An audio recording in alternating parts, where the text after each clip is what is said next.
Well, this is Point Blank here at the Nairobi Serena. You're watching KTN News. Mheshimiwa, I wanted to talk to you about matters constitution. There is the pending issue of the census. And I wanted to understand from where you sit, having been in Parliament and for a long time, and understanding this periodical review of the numbers and the boundaries. Where do you stand on the imminent census, which are by law required? I am very excited because the census of 2009 was mismanaged. So much so that actually the matter ended up in court.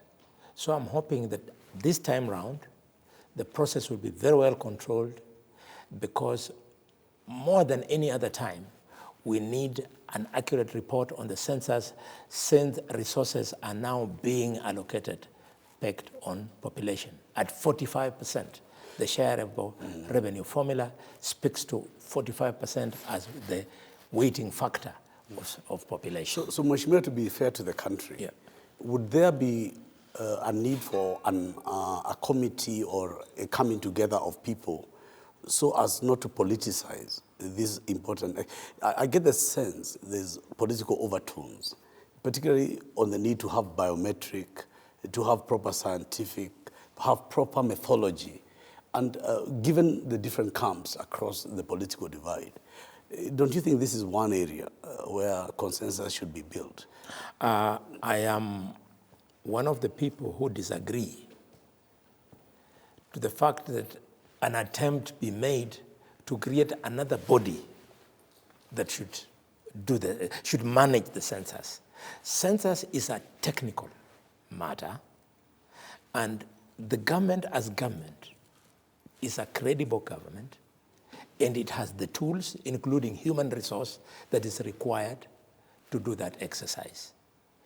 What happened in certain former districts, and allow me to speak to them because we have nothing to fear, like Mandera, Wajir, and others, is that the statistics they returned defied democratic principles, whereby in a general sample population, a cohort population has got a typical characteristic. Namely, there'll always be fewer older people than younger people. And it tends to pick at a particular age group that creates a dome. Now, in those areas, that principle was being defeated, which means the figures were being doctored. So whether they use digital or non-digital means, it just means that the management of the process should ensure that cheats, manipulators, and people who want to doctor documents do not have an opportunity. And that has got security implications, and this country is equipped in terms of security.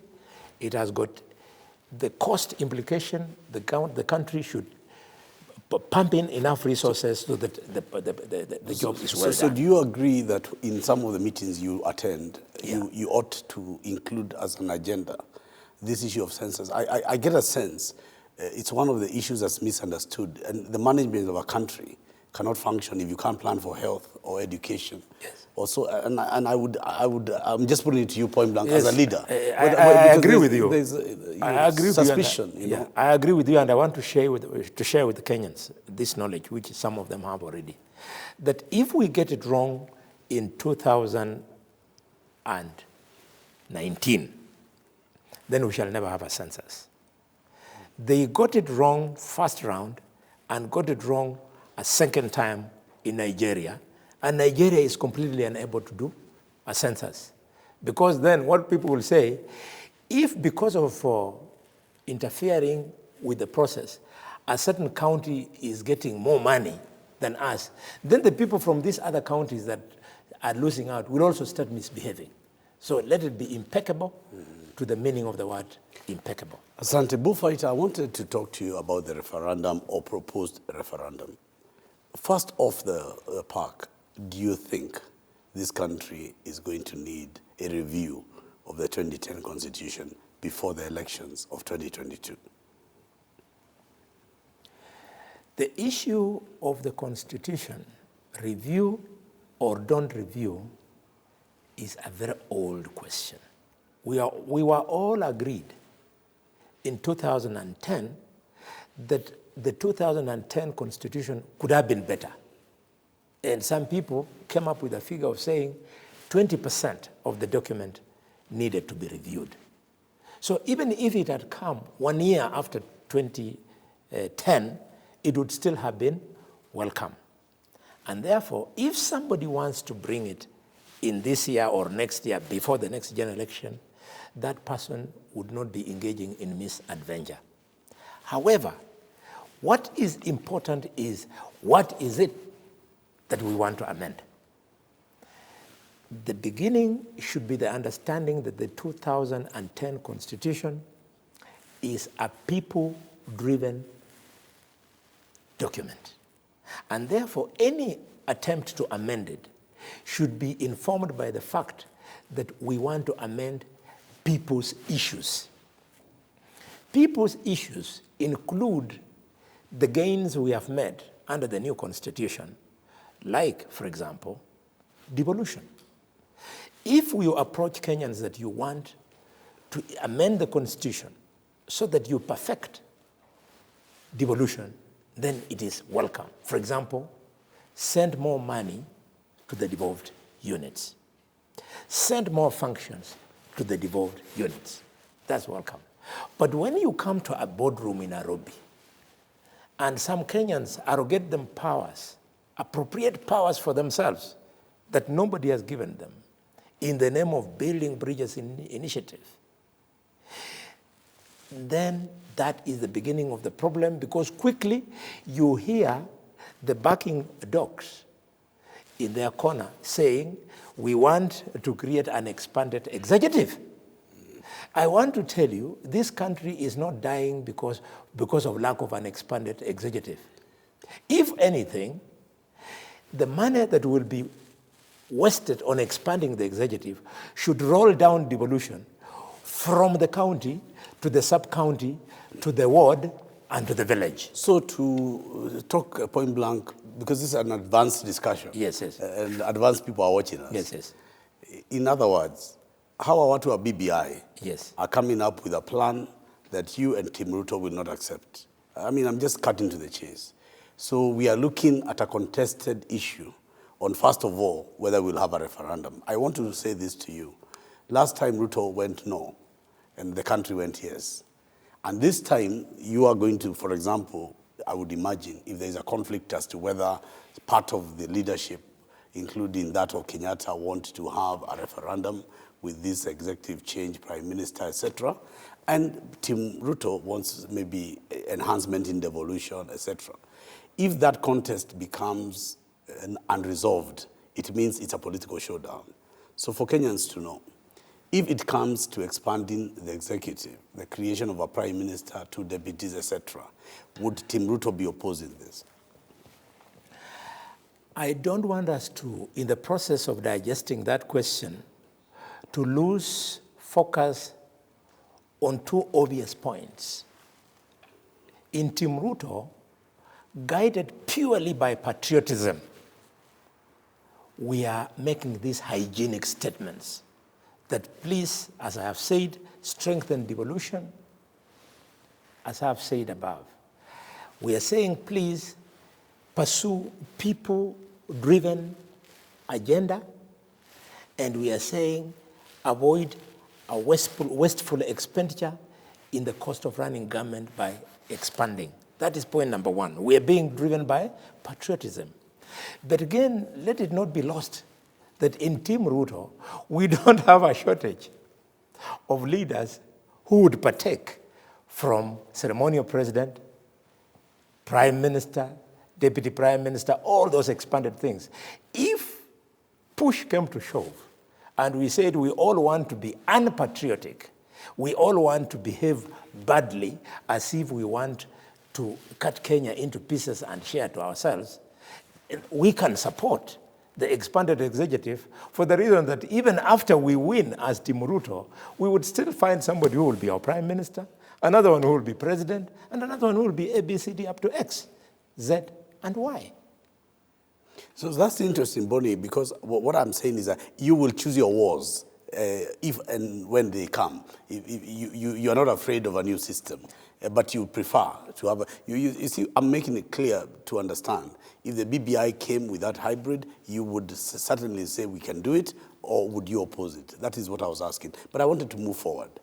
I have noticed that this weekend there were comments by Oburu Odinga that his brother Raila Odinga will make another snub at the presidency.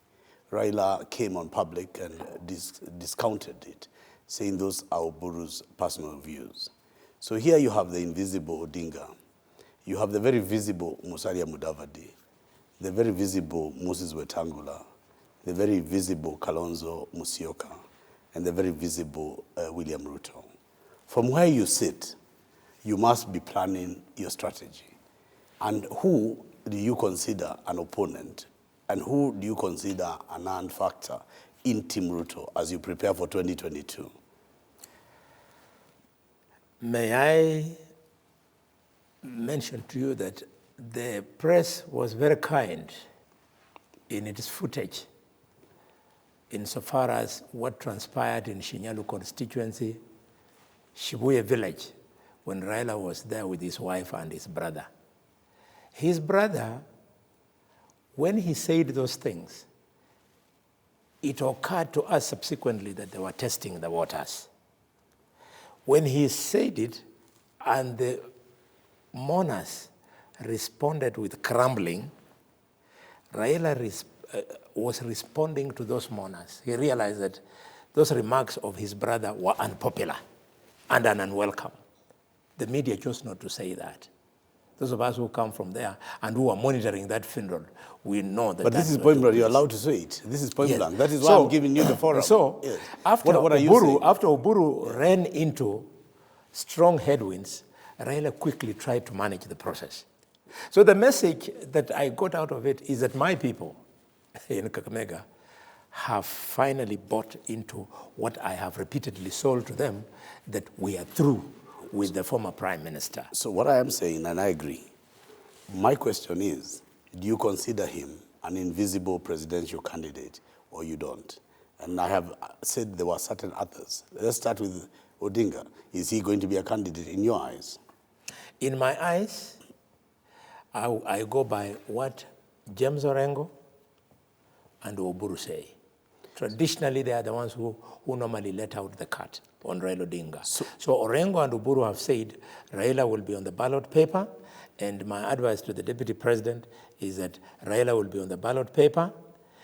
If you go by the pronouncement of one Francis Atwoli, who is Raila's chief campaigner in Western, again, he's trying to manage Mudavadi so that at the 11th hour, Raila ends up to be the only candidate. So the person I would advise the deputy president to prepare for is Raila Odinga as his opponent. So in other words, these others are mirrors. You are saying the real fight will be a showdown of Ruto Raila. Yes, any pronouncements are simply in the behavior of a pace setter in a marathon, so to speak. Now, coming to the elections that have passed, and the last snub Musalia Mudavadi had, he had 500,000 votes. Kalonzo has not been tested recently. Do you see the running of weaker candidates in your eyes, what you are saying are weaker candidates, eating into Odinga or eating into Ruto, assuming that those are the two contenders that emerge? Where is your bird's eye view? The way I'm seeing it is that this aggressive pushing of handshake and its contents, this extensive consultation between certain families that have had an opportunity to rule this country, it is preparing the country for a candidate who will be supported by those families against William Ruto. And therefore, I see a situation whereby it will be the Hasna nation competing against the dynasties. So let's define the Hasna nation's candidature. Yeah. Clearly, he has got means. Regardless, you didn't concede on how those means came. But in terms of running a presidential candidature, you have to have the means. That is financial resources. So Ruto has those resources. And now you are looking at the people, looking at the regions of Kenya. I had raised this question with you. Because you go to the coast, the so-called Hustler Nation has Aisha Juma, for example. And my question is, how far are you looking in depth in Masai Land, in Kisii, elsewhere? Where are these hustlers? Where is your team? Where is your Ronaldo? Where is your Messi? Clearly, you have taken shot number 7 as Khalwale, striking from the great home of Kakamega. Where are your other strikers? Midfield. Where are your line backs? And where is your goalkeeper? People are used to seeing strength in the people they already know. You are old enough to know that the people who gave us multi-party democracy included Shamala, who had never even imagined that he would ever be a member of parliament. So an idea whose time has come does not over-rely on who is driving that idea. I can assure you that if it boils down to a competition between the dynasties and the Hustler Nation, my brother, the Hustler Nation will not want to have even 11 players in their team. If they have got just that one player who they can give the penalty, they'll all give him the penalty and he'll score. You know why? Yes. People are suffering. But yeah, Mheshimiwa, I want to come to... People are suffering. Let me tell you. Yes. Yeah. I want to ask you about the candidature of William Ruto. Yes. In a very serious way. And I'm really happy you're at point blank because yes. I think a lot of people want to reflect about how serious this candidature is. And I wanted to ask you, in terms of his claim to the top seat, there has been other deputy presidents, there have been other vice presidents who never made it. In fact, the only one who made it was President retired Moi. And because he was in an acting capacity as president on the death of Hayati Mzee Jomo Kenyatta. The question is, Wamalwa Kijana tried and did not make it. Jaramogi Oginga did not make it. And Stephen Kalonzo Musyoka did not make it. Your brother, Wycliffe Musalia Mudavadi. Why do the supporters of the deputy president believe that he has an advantage, an inherent competitive advantage over everybody else, simply because he holds the position of deputy president? History doesn't favor Josephat Karanja and others. Saitoti were deputy presidents. They didn't go far politically. I wouldn't wish to disparage all the previous holders of that office. But as you know, an office is usually what the occupant of that office makes of it. This country has had many ministers of internal security. But when you mention the word John Michuki, quickly you see efficiency, capacity to deliver, and so on. It is because of what he made of that particular office. Give it to Deputy President Ruto. He's gone into this office, and out of that office, he's made that which even some of the voters didn't know exists in that office. So that capacity he has demonstrated of making out of that office what he has done gives us hope and believe that if we put him into the office of the president, he'll even perform much better than he has done. So let us look at his road to the presidency. Yes. When Moi gave Uhuru Kenyatta the mantle of Kanu, all Kalenjins followed Moi's command, and every Kalenjin voted for Uhuru Kenyatta. Uhuru Kenyatta also managed to get 400,000 votes from his home in Kiambu. Yes. The other Mount Kenya region voted for Mwai Kibaki. But it is wrong to say that Kibaki became president because of Mount Kenya.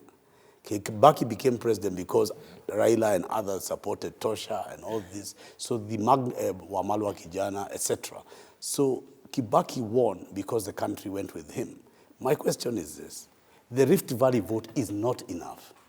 And assuming the deputy president could get every vote from Rift Valley, and even if he got even a fraction of Central Kenya, assume Waitito gave him 400,000 votes, which Uhuru got, he was still defeated by Kibaki by more than 1 million votes. So I'm putting it to you.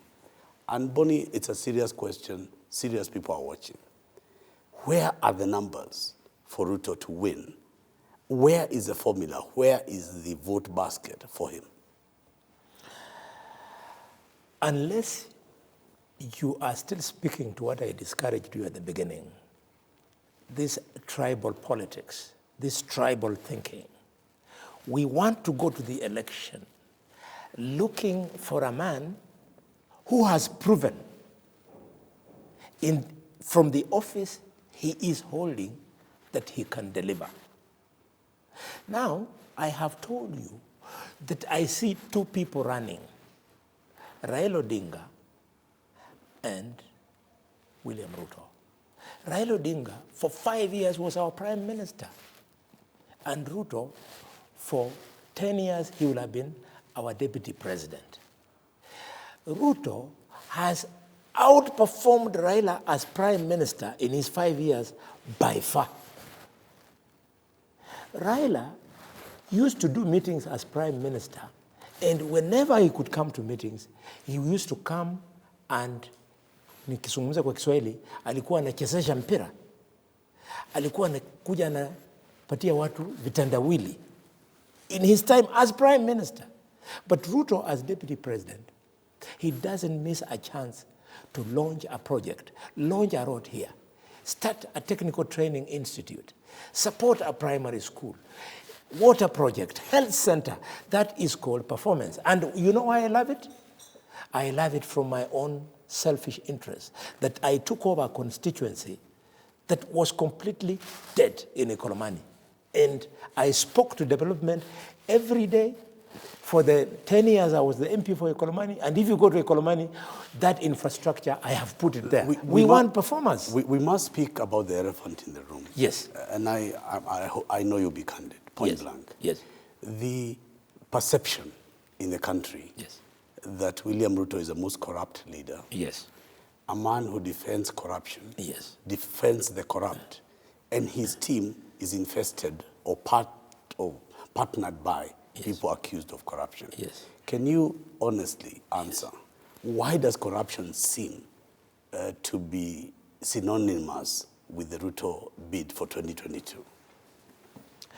I would be very careful in answering an important question like that by making sure that I see the difference between what you call a perception and an attempt to create a narrative. No, I said perception. Not by you. Oh, I see. Not by you.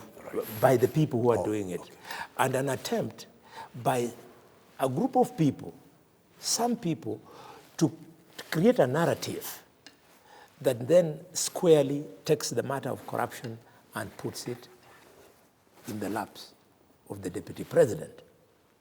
We have spoken candidly, sometimes angrily, that when we speak to corruption, please don't do it selectively.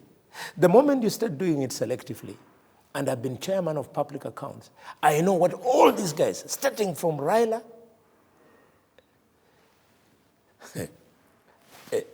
Mudavadi, the former First Family, what they have done in terms of the resources of this country. So if you must speak about corruption, speak about old corruption and new corruption.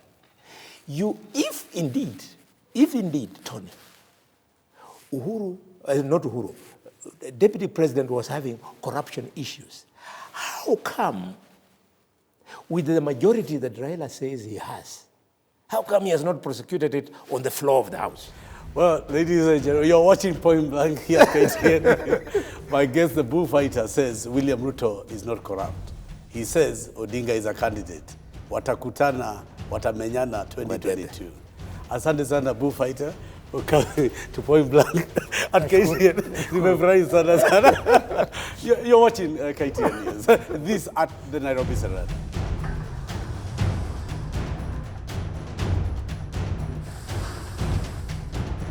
Point Blank by TG was filmed on location at the Nairobi Serena Hotel.